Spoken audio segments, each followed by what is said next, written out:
Going to the Bahamas, got to be excited about that. How do you no, 5 days in the Bahamas? Are you excited about that? Yes, I think we're all excited to just get a change of scenery and to just keep playing new teams. But I think it's just a good opportunity for us to compete in a good tournament and also just get to explore another beautiful place. Kyla, Coach Collen has talked a lot about you stepping up a little bit more this season and playing a bigger role. What do you see your kind of role on this team as, and how have you improved over the offseason? Okay. I feel like they say all the time that I'm more of like a defensive-minded post, because I like to block shots. I'm always trying to block a shot, always trying to get a rebound. So I think with that, I really came into that role, especially having a post like Nettie, who is a big offensive piece for us.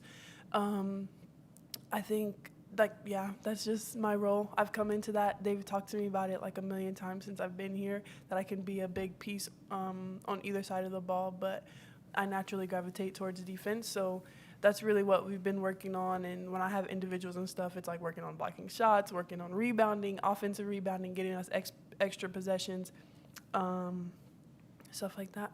Yeah. Something we haven't seen at Baylor in a little bit is kind of that two big lineup. We've seen you both on the floor a few times at the same time. So really a question for either one of you or both. What's something that you think it really brings to the team when you're both on the floor at the same time? And are there areas you're like, okay, we still need to work and get better when we're both out here together? Did you want to go? I think having us both on the floor is a big defensive threat. Also, because we guard shifty, fast guards in practice and stuff, so we're building our tolerance to that. Not a lot of people would want to, drive in the paint and see 2 6'4" girls in the paint.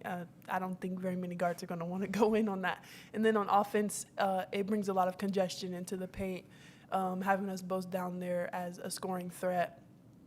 Nettie more than me, but having us both down there as a scoring threat, and that leaves our perimeter open. I think, we have a very balanced team, but once you put both of us in, it kind of throws off that balance, and it congests the paint a lot more. But not throws it off in a bad way, obviously. Throws it off in a good way. Congests the paint, we get an open kick-out three. Comments? Do you agree? Yeah, just going off of that, I think it just makes us harder to guard. I like playing bigger just because it makes my job easier. When the shot goes up, I know one of us is going to come down with a rebound, and then we both run the floor really well in transition, so it's just easy buckets. Hey, easy buckets. What I mentioned, by the way, a last couple games, you've had a career high, set new career highs in rebounds. Kyla, 7 and then 8. You mentioned the focus. You're focused on defense, but I'm curious how much of that's focus. How much of that is, when you think about if you're out there with Nettie, that maybe clears some space as well. Where do you think that's been coming from? I don't really know. From a rebounding standpoint, I just go. Not gonna lie, I've been conditioned to just go. You see the orange thing come off the orange rim, just go get it. And that's kind of what they tell all of us, but I've really taken that as a piece of my role. And then having Nettie down there, sometimes it makes it a little bit easier. Nikki has talked about it before, that you have some people who are more physical and they box out, and then you have those that go get the ball and the go-getters, and you have the people that box out for you. And I feel like Nettie is my box out and I'm the go-get.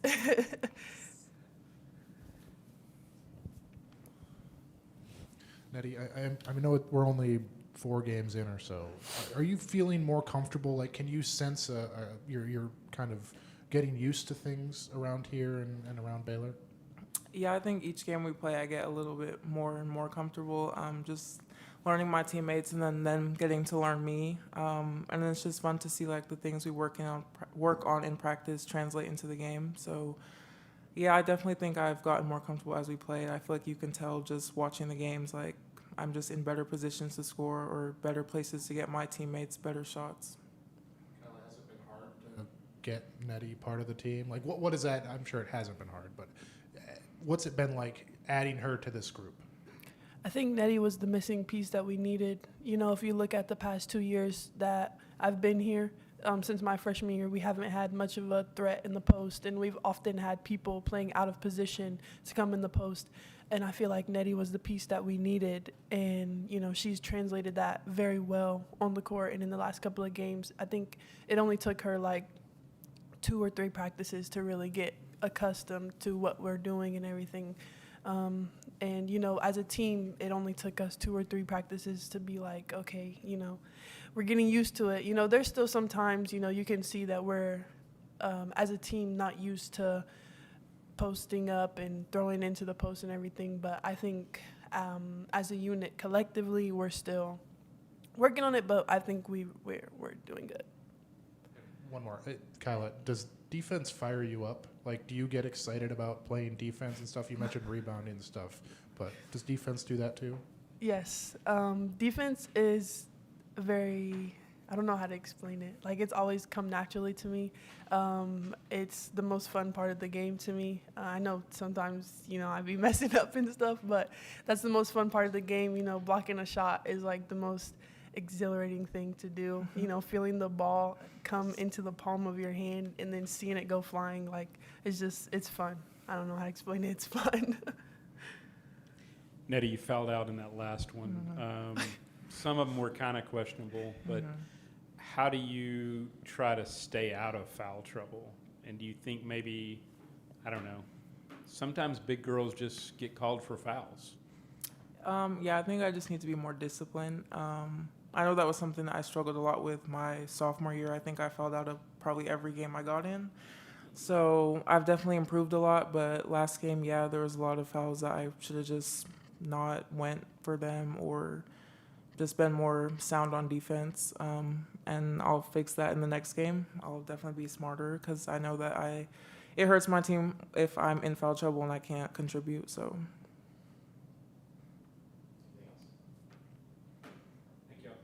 Thank you.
Excited to go to the Bahamas. I think Nettie said it would be good to maybe get a new perspective on everything. Yeah.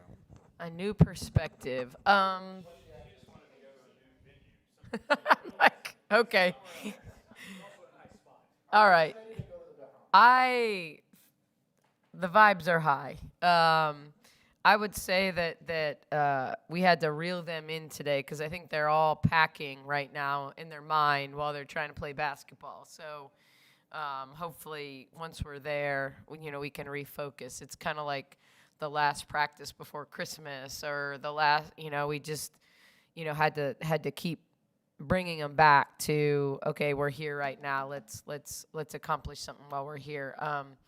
I always say, like, with tournaments like this, I like to see how our team responds. The environment, I always say, like, in coaching, playing in the Bahamas, playing in Hawaii, playing in the Virgin Islands, like, I look at it like it's just I do the same thing I do if I'm in a hotel in San Antonio. I just have a better view. It's, to me, I'm going to be watching film. I hope I get a little extra sleep and get a couple more workouts in. But, for me, that's pretty much what it is. All I do is watch film. For them, how do you treat this trip in terms of, you got 3 days of basketball. There's not a whole lot of extra time, but do you try to give them some time too? Or Yeah, we're going in. We're leaving early tomorrow, so we have a little time tomorrow. We'll practice there, but it's not a super long practice, and we've got a dinner on the beach, and so that's nice. Hopefully the goal is to play in the championship game on Monday, and if we do that, we'll have the afternoon and evening to ourselves. But, you can only take one game at a time, and you got to earn your way to playing in that game. So, and we'd have to beat really good opponents to do that. So, but no, it's a business trip. There's no question. It's not Italy and Greece. It's not show up and lace them up and play and tour Capri right before the game. It's we're going there to win a tournament, and we're certainly trying to give them the experience and have a little time. And Atlantis is a cool place, and if they want to be on water slides tomorrow, awesome. Southern Miss up first. What's your assessment of them and really just kind of the field as a whole? Yeah, I think with Southern Miss, they do a lot of different things. Offensively, there's two things that scare you. Grayson is a fifth-year senior and does a really good job of establishing position. Most of their set plays, it's cross screener to the post, it's diagonal screener to the post, it's up screener into the post, or it's just settle her down there and get to overloads and try to feed the post. So we have to be really, really good in our one-on-one defense in the post, and then they average 18 offensive rebounds a game, so they kind of shoot and chase it, and their guards really get on the glass. And so, that they play in transition. We're going to have to be good in our transition defense. We're going to have to be good with our post defense, and then we're going to have to be good on the glass. So I think those are the keys, from a defensive perspective. Offensively, I don't know, pick a game. Every game they've looked a little different defensively. So, they've shown pretty much every ball screen coverage that we've ever worked on, whether it's trapping, icing, drop coverage, you name it. Like they've done a little bit of everything this year. So we're going to have to be good reading, what are they doing to us? What are our advantages? And then they can play some zone, and so we could see a little bit of a tandem 2-3 zone that they'll match up a little bit in it. And then they press when they can or need to. So I'm not really sure 100%. You guess as a coach what you would do against us. But obviously we have a little bit more of an inside view of like maybe what we struggle with. So I would, but I think from that perspective, I think they're going to be really, really competitive. They play really hard. I've known Joy Lee, like I feel like my whole life. So excited to see her. And then I think the field in general is a little better than maybe the number of teams that are ranked. Obviously, Indiana has been really good the last 5 years. Just upset Stanford. had lost to Harvard and Butler, and people were questioning them, and then they turned around and popped Stanford good. So they're coming in off a high. I think North Carolina has a lot of talent. They've had some turnover, but Lexi Donarski's a really talented player. Alyssa Usby, just a utility player similar to Bugs, and so they have really unique pieces. And I thought they gave UConn a really, really good game last week. And then after that, I just think you've got, I don't know, there's a lot of really good teams. I wouldn't say Columbia couldn't beat Indiana, and I don't think Indiana's going to take them for granted. Villanova beat Columbia in a 1-point game last week.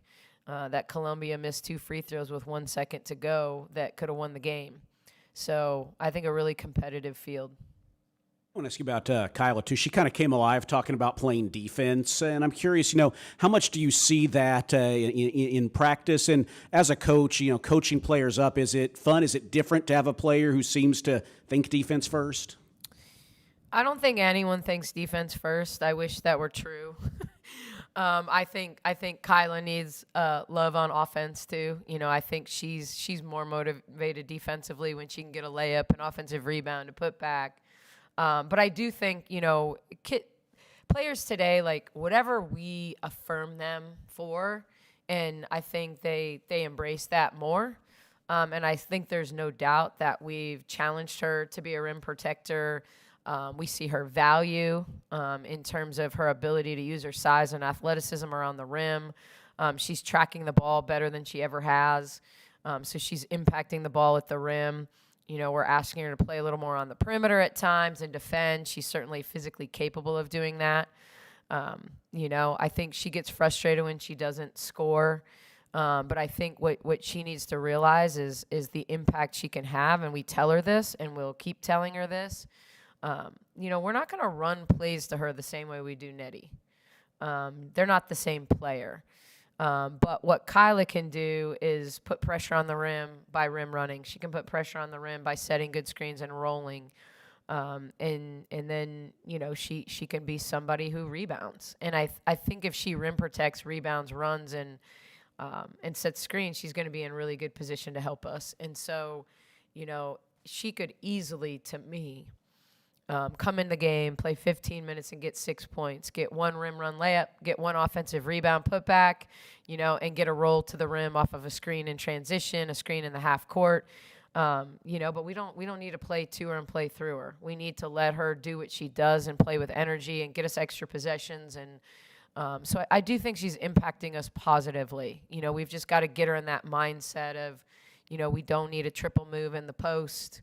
When she catches it, that if she's got deep position and can drop step and lay it in, great. If not, kick it out, rescreen, keep the ball moving. How is she different this year, Kyla? How has she improved this year? Is she the best she's been? Well, she's since she's been at capable of playing this year, which that helps. I don't know that we wouldn't have seen some of this last year. If she could have played. So I think, but I also think there's been a little bit of a, you never know what's going to happen for some people. They step up on campus and it clicks. Doesn't mean that it fully clicks, you might get, but I feel like it's starting to click what the expectations are, what it takes to be successful. Kyla's always shown us glimpses of what she's capable of, but stacking good practices has always been really, really difficult for her. I almost have always felt like, hey, if we say, wow, that was a great practice, it's almost like instead of that giving her life to play great the next day, it's like, whoa, now they expect that of me. Let me back off being good, because it's easier to not have people have expectations of me. And so I feel like she's starting to, kind of see the fruits of her labor. I think Sophia's been really great for her too. Like Sophia started working with her this summer, and just a different perspective. And doesn't mean she's perfect. Doesn't mean she's Sophia Young. She doesn't really have her turnaround fadeaway down like Sophia did. And I don't think even thinking about alumni weekend and watching the highlights.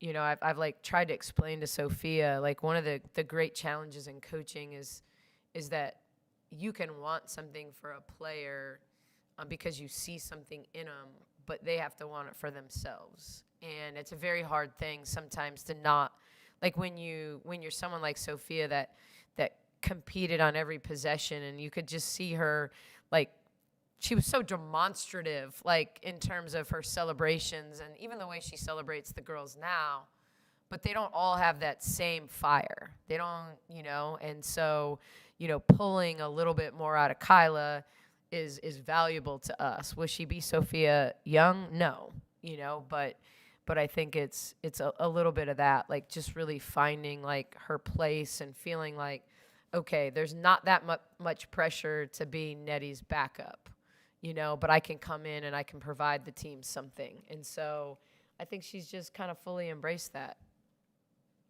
Nettie fouled out this last game, and I asked her about it, and she said, I think it was her sophomore year at Colorado, she might have fouled out every game. How do you kind of rein that in without like maybe taking some of the aggression away from her? Yeah, I don't know that it was aggression. I think sometimes it's frustration. Like, I can live with an aggressive foul.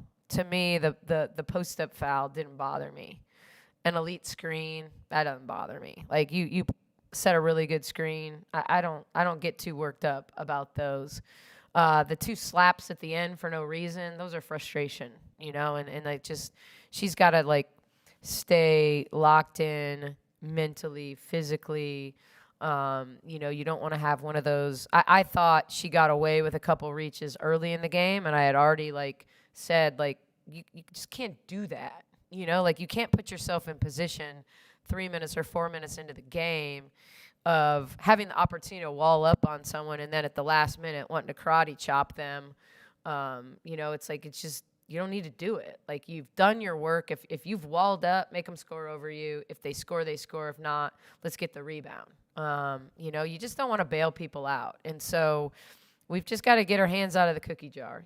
Just wall up, use your strength, use your length. And if they score, they score. And so, I thought she had a couple frustration fouls that, she's just got to be better. 3 games, potentially 3 games in 3 days. Potentially, no, it will be one way or the other. Okay. So but we don't have an opt-out choice. Depth-wise, is that a concern? Just, Yeah. Of course, and then at the same time, it wasn't that long ago that these guys were playing 2 games a day in AAU. And they actually made that rule. I don't know when they made that rule, because I know when I played, and I don't say this to be like, when I was growing up, I walked 10 miles to school. But literally, you would play 5 games a day in AAU when I was in high school. Like, you just played and you played and you played. I think they're down to not being able to play really more than 2, at least in, like, elite tournaments. But they're capable of playing. I mean, these are high-level games. Don't get me wrong. It's not like I think you can compare a club game to a college game, a potential top 25 matchup game, like those type of things. But I think everybody's in the same situation. Like, I don't look at these teams we're playing. They're not playing 12 players. Like, the only games you see people playing 12 or 14 players are blowouts one way or the other, and teams are emptying their bench and everybody's playing 2, 5, 6, 10 minutes. Like, so do we have to be intentional about how we sub? Yes. Like, I think we have to do a good job with Yaya and Sarah, in particular, getting them breathers. Jada, she's just going to have to go. Like, and so, not that I won't try to situationally get her out before a media and give her that extra time and doing some of those strategic things. But I think that all of the teams down there are going to be in that situation. Like, I don't think this is a tournament filled with teams that are, platooning 5 and 5. So, I think we're going to have to be intentional about our subbing. I don't like using timeouts for the sake of using timeouts. But if I've got to use a timeout, as a way to give someone rest, then I will. I'm not too stubborn to do that unless it's a close game. Anything else? Awesome. Thanks, guys.